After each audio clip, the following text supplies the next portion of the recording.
The first time I saw Kira Venn, she was standing in the processing line at Detention Complex 7 with her hands zip-tied behind her back, dried blood crusting the corner of her mouth, and absolutely no fear whatsoever in her eyes.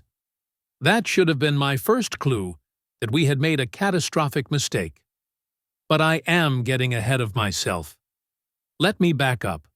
My name is Throck, and I served as a compliance officer for the Galactic Coalition's Pacification Division for 16 cycles before everything went sideways on that miserable rock humans call Earth. Our mission was simple, elegant even.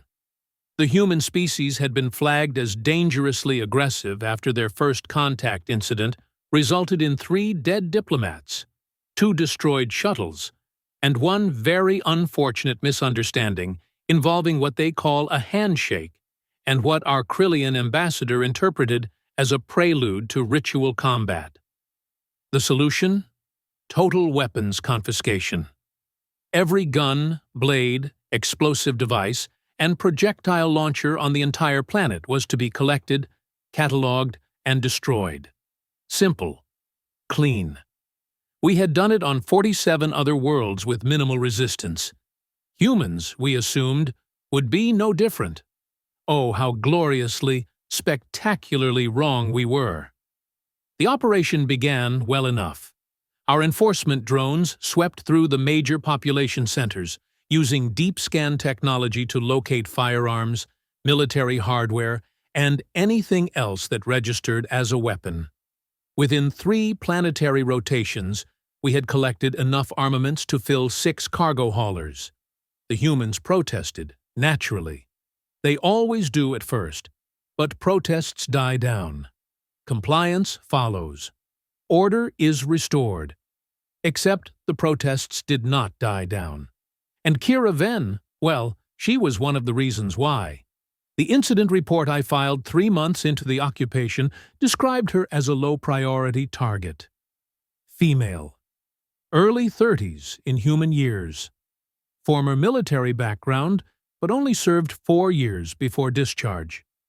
Lived alone in a rural sector designated Zone 12, approximately 200 kilometers from the nearest major city. No registered weapons, no criminal record, no reason for concern. I should have paid more attention to that military background. Should have asked why someone with her skill set chose to live in isolation. Should have wondered what she was doing with all those acres of forest surrounding her property. The first anomaly appeared 6 weeks after initial compliance. 3 of our patrol units went missing in Zone 12. Not destroyed, you understand? Missing. They simply failed to report back, their last known coordinates placing them on a routine sweep through Kira Venn's sector. We dispatched recovery teams, found nothing. No wreckage, no bodies, no trace of advanced technology being used against us. Just forest, quiet, seemingly empty forest. Commander Zalt, my superior officer and a Bravaxian with all the emotional range of a maintenance bot, declared it a technical malfunction. Equipment failure. The drones must have experienced simultaneous system crashes. Never mind that the probability of 3 separate units failing in the exact same location within a 12-hour window was roughly equivalent to me spontaneously developing the ability to photosynthesize. I filed my concerns. They were noted and ignored. The second anomaly came 2 weeks later. A supply convoy, 6 vehicles strong with armed escorts, vanished on the forest road cutting through Zone 12. This time, we sent a full tactical response team. 40 soldiers, heavy armor, air support, weapons hot and ready for engagement. They found the convoy vehicles, all 6 of them, completely intact, empty. 24 soldiers, gone. No signs of struggle, no blood, no spent ammunition casings. The vehicle's internal logs showed nothing unusual. The soldiers had simply stepped out, one by one, and walked into the trees. None of them walked back out.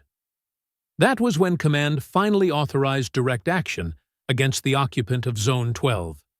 That was when I got my first good look at Kira Venn through the surveillance footage as our tactical team surrounded her property. She was outside when we arrived, tending to what appeared to be a vegetable garden. Wearing dirt-stained pants and a faded shirt with some incomprehensible human text on it. Her dark hair was pulled back in a messy knot. She looked up at the approaching gunships with the kind of mild interest most people reserve for checking the weather.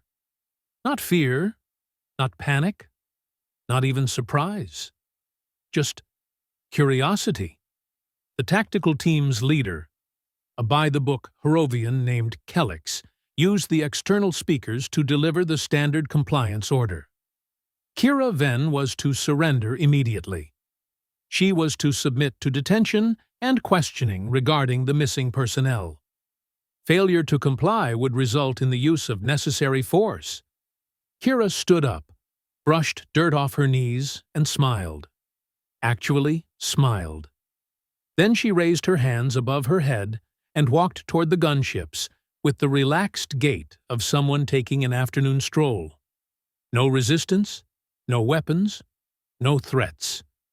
Kelix was pleased with himself. I could hear it in his voice as he reported the successful apprehension. Easy capture, textbook operation, subject secured without incident. I felt uneasy, could not explain why. Just something about the way she had smiled. They brought her to Complex 7, processed her, placed her in a standard holding cell, and scheduled her interrogation for the following morning. I was assigned as the primary interviewer, partly because of my experience with human psychology and partly because I had been the one raising concerns about Zone 12 from the beginning. I spent that evening reviewing everything we knew about Kira Venn. Military service, yes, but in a specialized unit. Something called Force Reconnaissance. The translator struggled with the exact meaning, but the gist seemed to be that she had been trained in survival, infiltration, and what humans euphemistically refer to as unconventional warfare. She had received multiple commendations, expert marksman, advanced hand-to-hand combat certifications, wilderness survival instructor ratings. Then, 4 years into her service, an abrupt discharge. Medical reasons, the file said. No details. I made a note to ask about that. The interrogation room at Complex 7 was designed to be intimidating. Bare walls, harsh lighting, temperature controls that could make subjects uncomfortable at the flick of a switch. I entered to find Kira Venn sitting at the metal table, still zip-tied, looking for all the world like she was waiting for a cup of that bitter bean liquid humans consume in obscene quantities. Coffee, I think they call it. I sat down across from her, activated the recording system, stated the date, time, and purpose of the interview for the record. Kira waited. I opened with the standard approach, informed her of the charges, explained the evidence, gave her the opportunity to cooperate.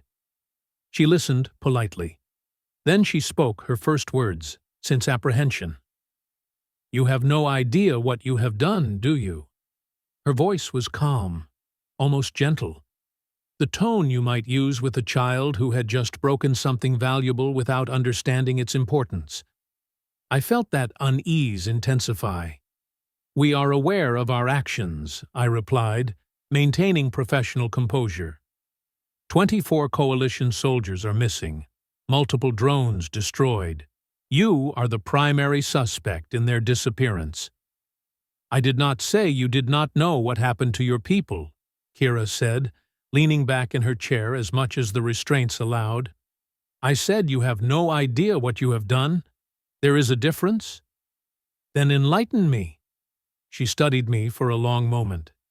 Those eyes, I noticed, were an unusual shade of gray-green, like storm clouds over forest. They held something I could not quite identify. Not malice, not quite amusement either. Something else. Pity, perhaps. "You came to Earth," she began, speaking slowly as if choosing each word with care. And you took away every gun, every knife, every weapon we had legally acquired, registered, stored.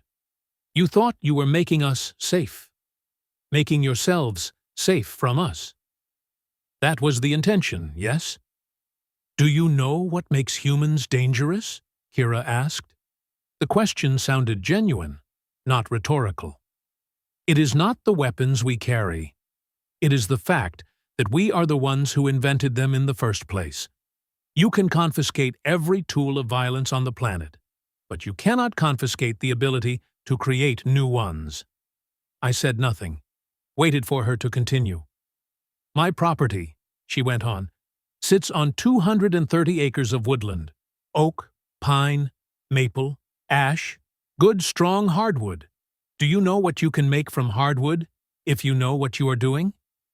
I assume you are about to tell me.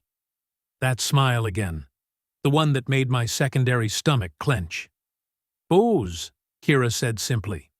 Good ones, strong ones, accurate up to 80 meters in the right hands. I have been making them since I was 12 years old. My grandfather taught me. Used to say that a weapon you make yourself will never betray you because you understand every part of it, every curve, every weakness, every strength. She shifted in her seat, the zip ties creaking against her wrists. I also know how to make arrows, how to fletch them with crow feathers, how to weight them properly, how to sharpen stone into points that will punch through soft armor. Your soldiers? She tilted her head. They wear very good armor, excellent against projectiles, energy weapons, blades, not so excellent against wooden shafts traveling at 90 meters per second from unexpected angles. My blood, all three types, ran cold. You are confessing to the murder of Coalition personnel. I am explaining what happens when you assume humans are helpless without their technology. Kira's voice remained conversational, almost friendly. Your drones? They hover at predictable heights, follow predictable patterns, make predictable sounds, easy to track, easy to ambush, easy to disable with weighted ropes thrown into their rotors, easy to drag down and tear apart for components. The soldiers walked into a forest that I have spent 5 years turning into a defensive position, Kira interrupted. Trails that look natural but funnel movement. Deadfalls disguised as fallen logs. Pits covered with leaves. Trip lines that trigger nothing immediately. Just mark locations for later targeting. Your people never stood a chance because they were looking for technology, for energy signatures, for thermal readings. They were not looking for Stone Age tactics deployed by someone who actually knows how to use them. I stared at her, tried to reconcile this calm, soft-spoken woman with the image of someone systematically hunting Coalition soldiers through the woods. Where are the bodies? I asked finally. Why would there be bodies? Kira looked genuinely puzzled. I am not a murderer. Your people are alive. Well, fed, hydrated, completely unharmed apart from some bruised pride and a few non-lethal arrow wounds. What?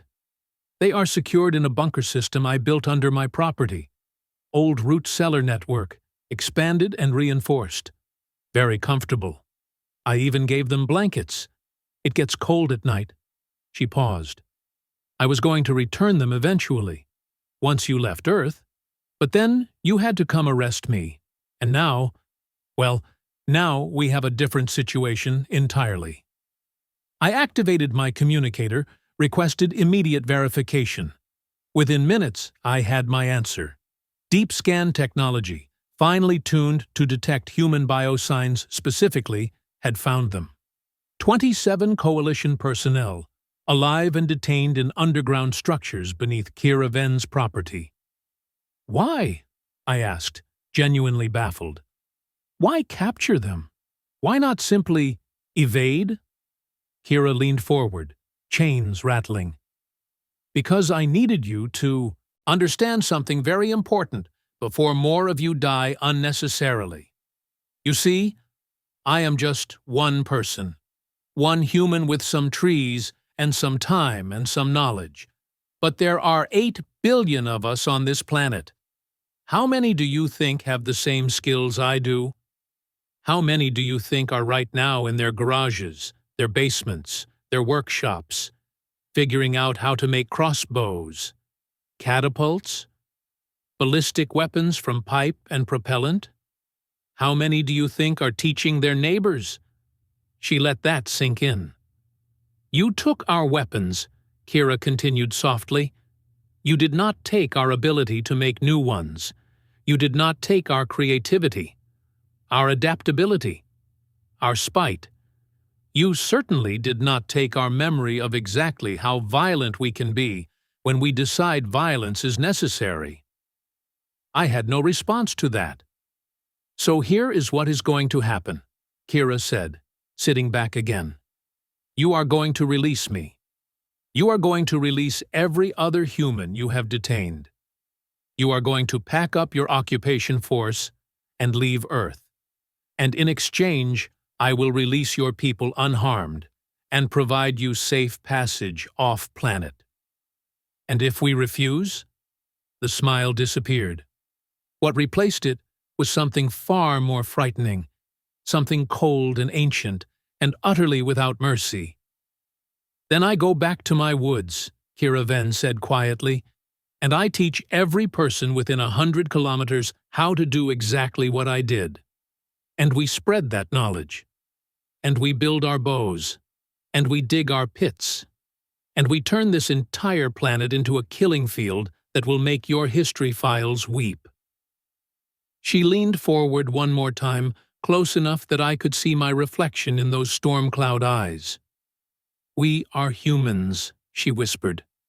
We weaponized fire when we lived in caves. We weaponized atoms when we reached for the stars. You think taking our guns will stop us? We will go back to sticks and stones if we have to.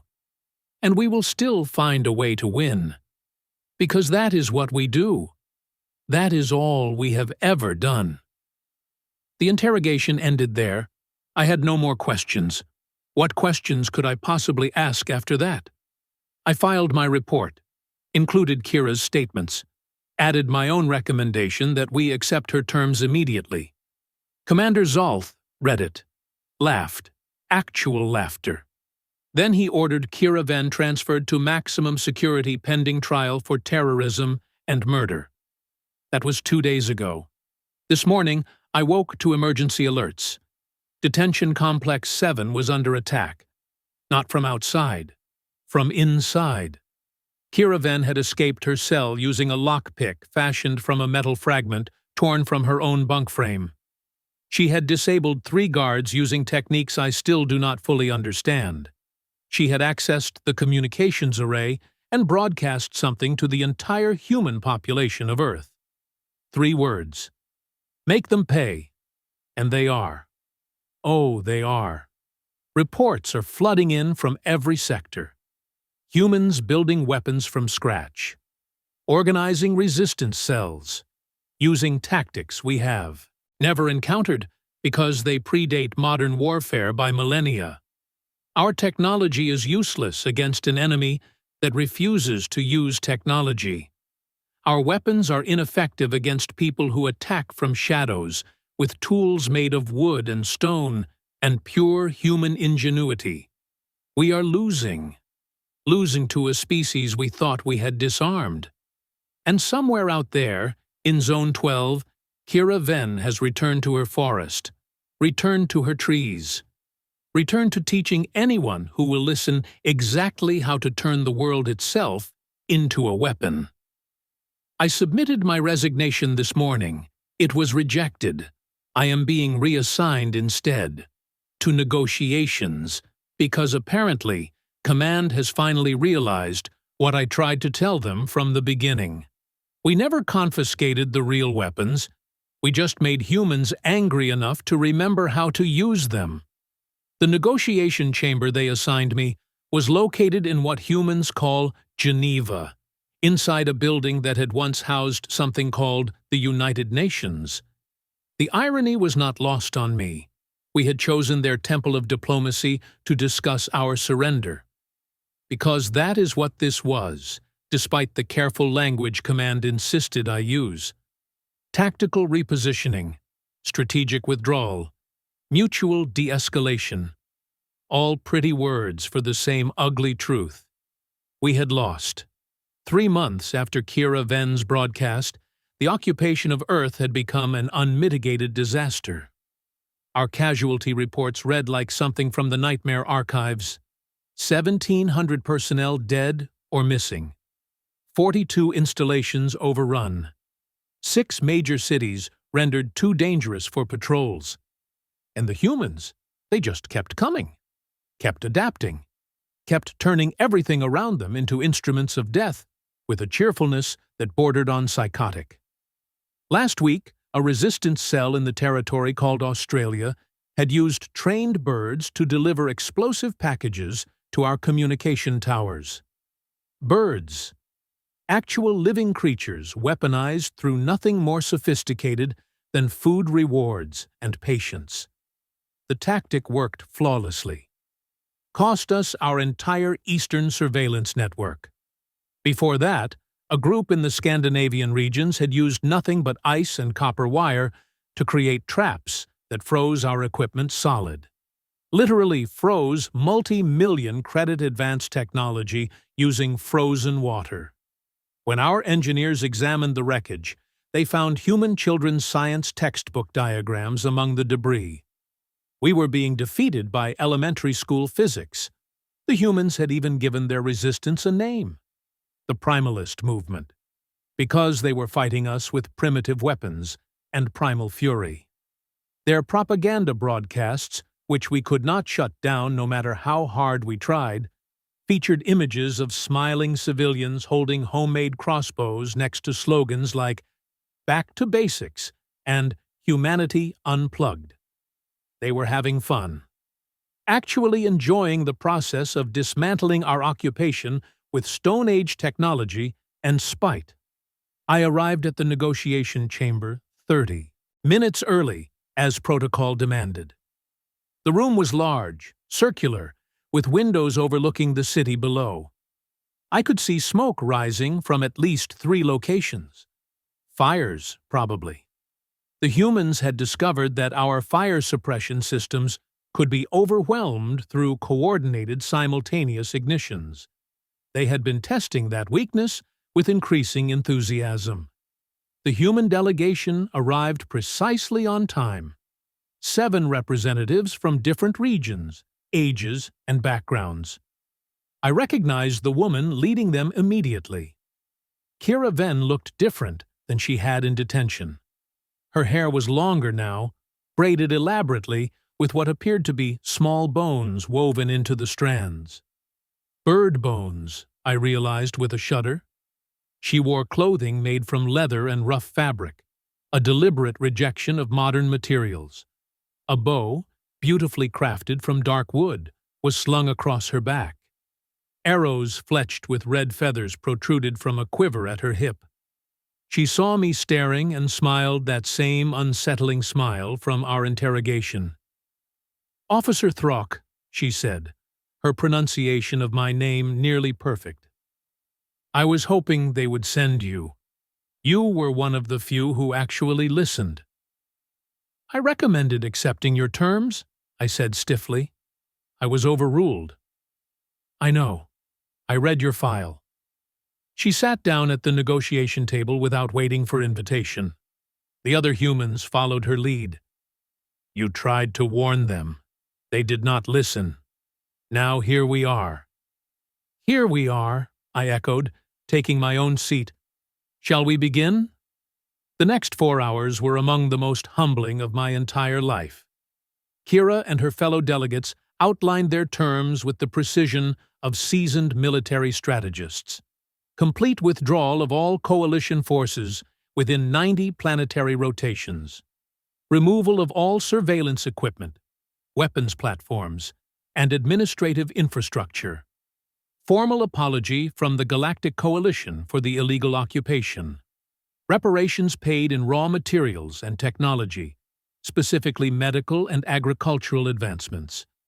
And, most cutting of all, a binding agreement that Earth would be granted full sovereignty with permanent observer status in coalition affairs. No future interference, no restrictions, no limitations on their development or expansion. They wanted everything we had taken, plus compensation for the inconvenience. Commander Zolth, participating via holographic link, objected to nearly every point. The reparations were excessive. The timeline was too aggressive. The sovereignty clause was unprecedented. Kira let him finish his complaints before responding with devastating calm. Commander, let me clarify our position. These are not opening offers subject to negotiation. These are the minimum requirements for a peaceful resolution. If you refuse, we will continue our resistance until every single coalition soldier is dead or has fled the planet.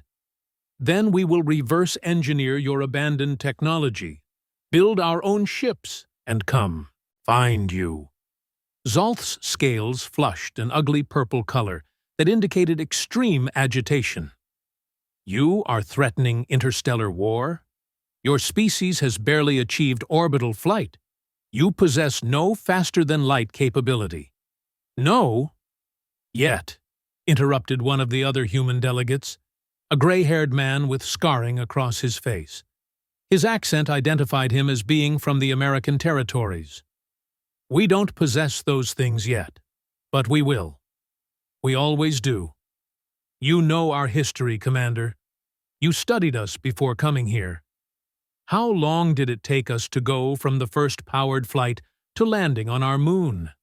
66 years. From splitting the atom to harnessing fusion?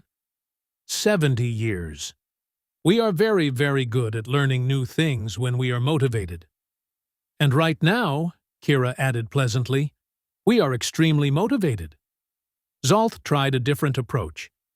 Even if we agreed to these terms, what guarantee do we have that you will honor the peace? That you will not use the technology we provide to attack coalition worlds? Kira looked genuinely offended. We are not conquerors, Commander. We never wanted to fight you. You came here. You invaded our world. You took our property without permission or compensation. We defended ourselves using the only means available. That is not aggression. That is self-defense. You killed 1,700 of our personnel. Actually, Kira corrected gently, we killed 412. The rest are alive, captured, being held in various locations across the planet in conditions that meet or exceed your own standards for prisoner treatment. We can provide you with the coordinates if you would like to verify. The chamber went silent. Zolth's hologram flickered. You? What? We are not monsters, Kira said, and for the first time I heard genuine anger in her voice. We know the difference between soldiers following orders and actual enemies. Your people were doing their jobs, badly, but still. Most of them surrendered peacefully once they realized they were outmatched. We fed them, gave them medical care, kept them safe. Did you think we were just slaughtering everyone indiscriminately? I checked my datapad frantically, pulling up casualty reports, cross-referenced with missing personnel files. She was right. The numbers matched.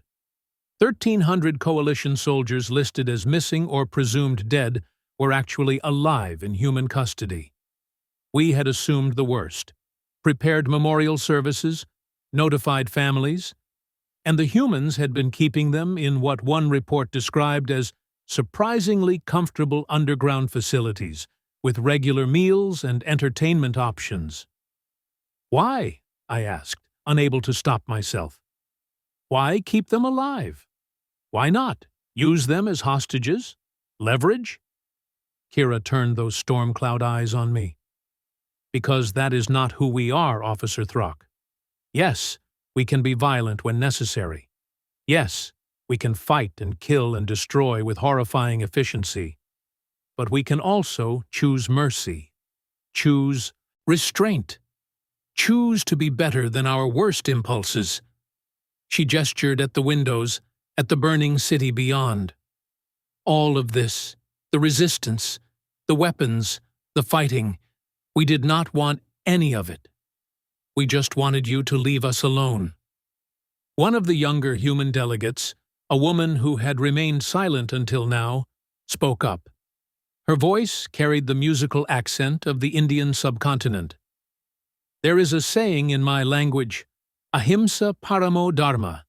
It means non-violence is the highest moral principle. But it is only half the saying. The full version continues, Dharma himsa tathaiva cha. Violence in service of righteousness is also righteousness. She looked directly at Zalth's hologram. We tried peace. You refused, so we gave you war. Now we are offering peace again. I suggest you accept while the offer still stands. The negotiations continued for 3 more days. Zalth tried everything. Threats, bargaining, appeals to galactic law. Nothing worked. The humans held every advantage, and they knew it. They had proven themselves capable of sustained resistance using minimal resources, had demonstrated tactical creativity that surpassed anything in our military databases, had shown the kind of unified determination that made occupations impossible. And they had done it all without advanced technology. On the 4th day, Zalth capitulated, accepted the terms in full.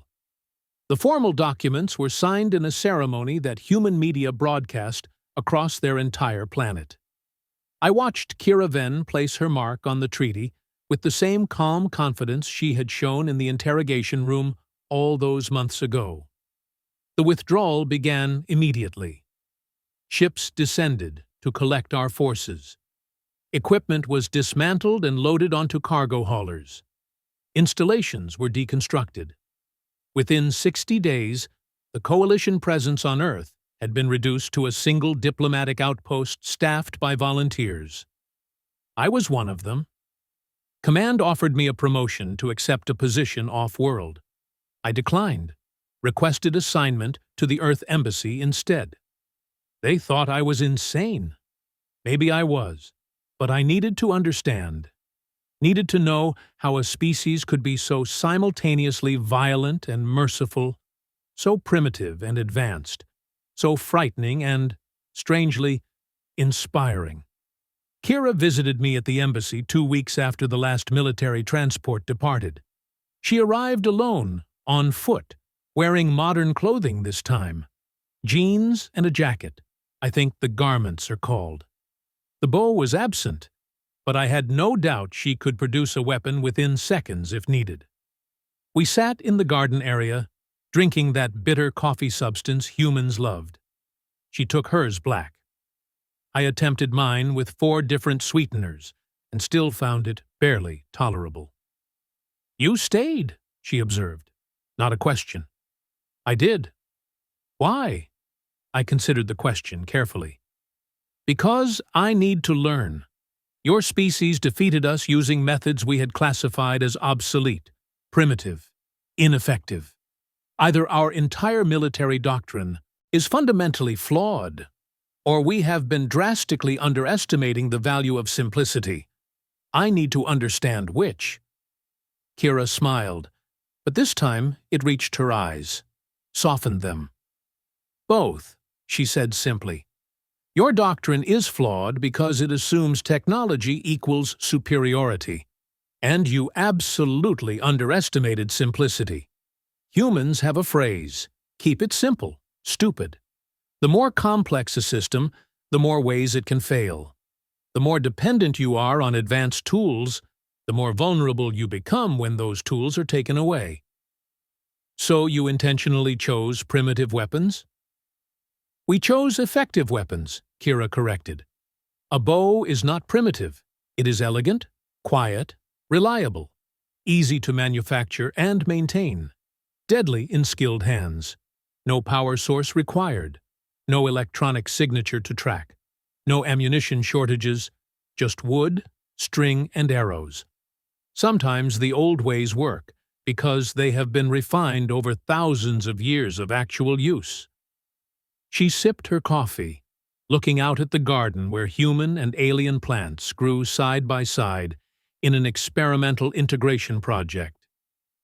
"You want to know the real secret?" she asked quietly. "The thing that made the difference?" "Please." We never forgot where we came from. Every human child learns about our history, about the caves and the fires, the first tools, the first weapons, the long, brutal climb from prey animals to apex predators. We remember that our ancestors survived ice ages with nothing but stone and determination. We remember that we built civilizations before we had electricity, before we had metal, before we had anything but our hands and our brains and our refusal to give up. She turned to face me fully. "You tried to disarm us, but you cannot disarm 10,000 years of accumulated survival knowledge. You cannot confiscate the memories of how our species learned to thrive in a world that wanted us dead. Every human carries that legacy in their bones. So when you took our modern weapons, we just reached back, remembered, started over from principles we never actually forgot." "That is terrifying," I admitted. "That is humanity," Kira replied. "We are terrifying when we need to be. But we can also be kind, creative, cooperative, compassionate. You only saw the violence because that is all you gave us room to show. Come back in a few years. See what we build when we are not busy defending ourselves. I think you will be surprised." She finished her coffee, stood, and extended her hand. I recognized the gesture this time. A handshake, not a prelude to combat, just contact, acknowledgement, respect. I took her hand carefully. Her grip was firm but not crushing. "Thank you for listening, Officer Throck. Both then and now. We need more people like you, on both sides." Then she was gone, walking back into the city with the easy confidence of someone who had nothing left to prove. I remained in the garden, thinking about everything that had happened. About weapons we could not confiscate. About resilience we could not break. About a species that could forge knives from nothing, turn forests into battlefields, and still choose mercy when victory was within reach. My report to Coalition Command was extensive, detailed, unflinching in its assessment. "Humanity," I wrote, "should never be underestimated again. Not because of their technology, not because of their weapons, but because of their fundamental nature. They are a species that weaponizes everything, including their own limitations. They turn obstacles into advantages, disadvantages into strategies. They adapt faster than any species we have encountered, learn faster, innovate faster, and most dangerously of all, they remember. They remember every lesson, every defeat, every victory. They pass that knowledge down through generations, refine it, expand it, and keep it alive in their collective consciousness. You cannot make them forget, cannot make them helpless, cannot make them give up. All you can do is choose whether to have them as enemies or allies. We chose poorly once. Let us not make that mistake again." The report was filed, read, discussed at the highest levels of coalition government. New protocols were established, new policies implemented. Earth was granted full membership status with voting rights. Technology exchanges began. Trade agreements were signed. The humans, in turn, shared something unexpected. Not weapons, not military tactics. They shared their music, their art, their literature, their stories of struggle and triumph and everything in between. They taught us their philosophy, their humor, their endless capacity for finding joy in the strangest places. And slowly, carefully, they began teaching select coalition scientists the old ways. How to make fire without technology, how to craft tools from natural materials, how to survive when all your sophisticated equipment fails. Just in case, they said. Just so you know you can. I still serve at the Earth Embassy, still learning, still trying to understand this species that defeated us with bows and arrows and sheer stubborn determination. Sometimes I see Kira in the city. She runs a school now, teaching wilderness survival and traditional crafts to anyone interested. Children love her classes, adults too. She waves when she sees me. I wave back. We are not friends exactly, but we are not enemies either. We are something new, something that did not exist before the occupation. We are two species who learned the hard way that strength comes in many forms. That technology is a tool, not a guarantee. That the most dangerous weapon any being can possess is not a gun, or a bomb, or an energy lance. It is knowledge, creativity, adaptability, and the will to use them all. Humans have those qualities in abundance. Coalition Command wanted me to assess whether they pose a threat to galactic stability. My answer? Yes, absolutely, without question. But they also pose an opportunity, a chance to learn from ATE species that refused to be conquered. That turned deprivation into innovation. That built kill zones from wood and wire, and still chose mercy over massacre. I think, in time, humanity will reshape the galaxy. Not through force, though they certainly could, but through the same persistent creativity that let them turn confiscation into resistance, defeat into victory, and enemies into whatever it is we are becoming. I am looking forward to finding out, even if it terrifies me, especially because it terrifies me. Because fear, I have learned, is often just respect that has not yet found the right words to express itself, and I respect humanity very much indeed.